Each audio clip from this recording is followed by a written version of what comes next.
was going to say, actually, on that note, one more thing that I forgot to mention. I'm curious. This is, if there's any podcast question of the week I could offer, it's this. I'm curious what people at home think about this. So what I was hearing leading up to this week with all these announcements I mentioned was that J.J. Abrams was in a battle with the people behind Disneyland because there's a theater in Tomorrowland in Disneyland, and we've been there many game days where they play Captain EO. Exactly. Right. It's closed. And people have been saying, oh, they're probably going to put... Disney always puts previews for new movies in there when there's a big new movie coming out. So everyone was thinking, well, they'll probably do one for the new Star Wars in there. That's got to be what's coming in there. They're waiting for it.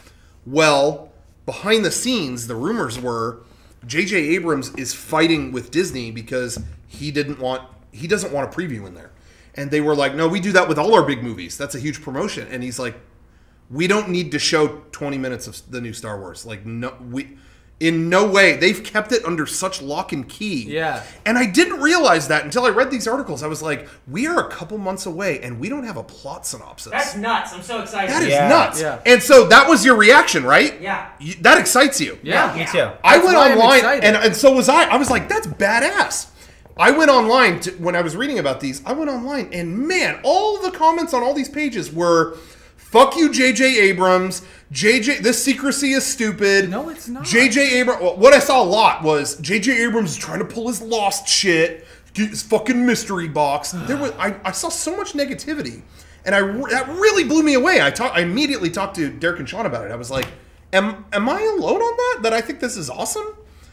And yeah, it was like people like, I want to see a fucking new preview. Fuck you, JJ. I hate JJ Abrams. And I just thought to myself, and maybe this is harsh, and that's why I'm asking people at home, you tell me.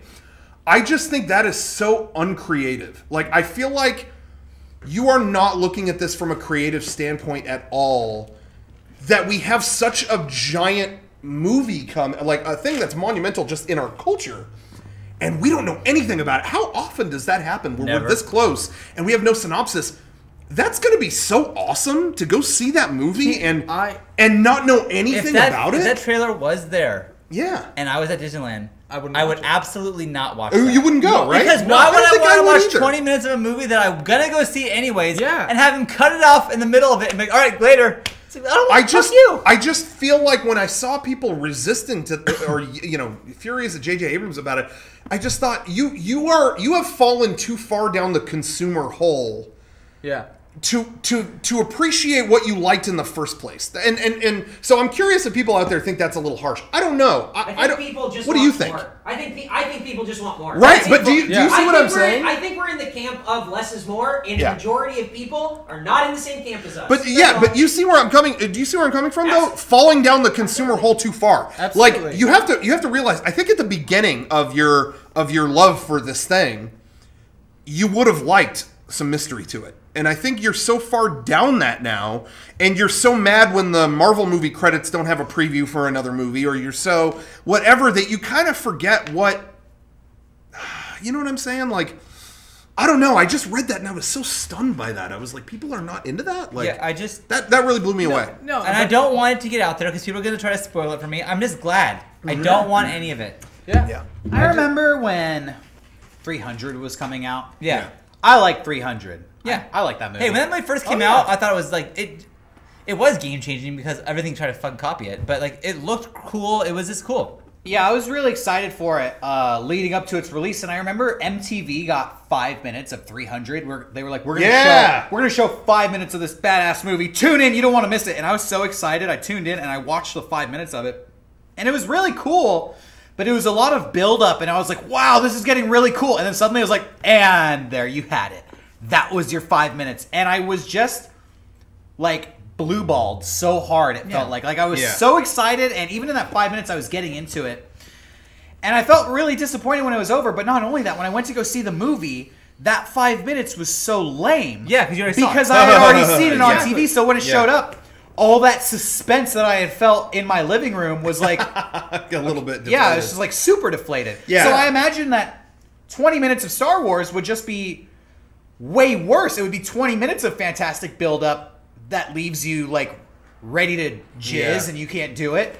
And then when you go see the movie again, that's like almost a whole act of the movie that you've already seen. And that's what I hate too about previews. What was the name of that movie with Jack Black and like Colin Hanks? Was it called Orange County? Orange County. Yeah, I remember classic. I remember seeing the previews for that movie and going, dude, this movie's gonna be funny. I can't wait.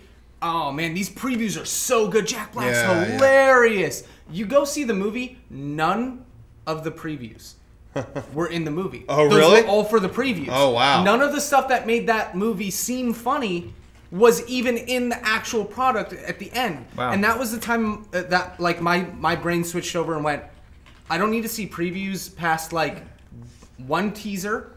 Yeah. And then like I'm in or I'm not.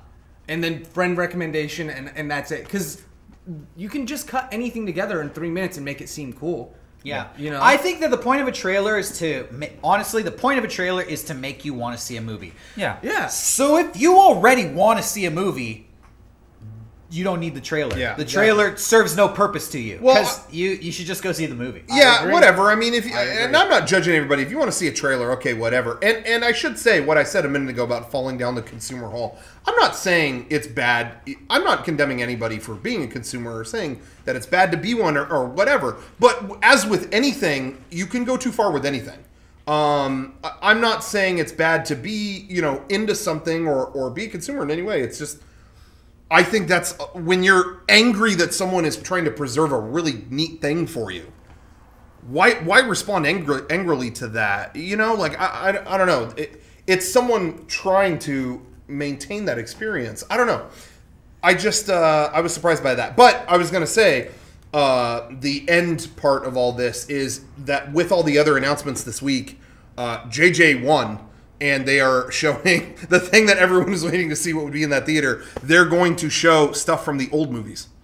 It is like either like some kind of tribute or they're just showing the movies. I don't know, but it's something to do. They're just showing the old movies, which I thought was really funny. Today? I watched Star Wars. Yeah. It's like, hey, if they're showing the movies, let's go watch. I watched 35 minutes of pass, Attack of the Clones. Yeah. Yeah.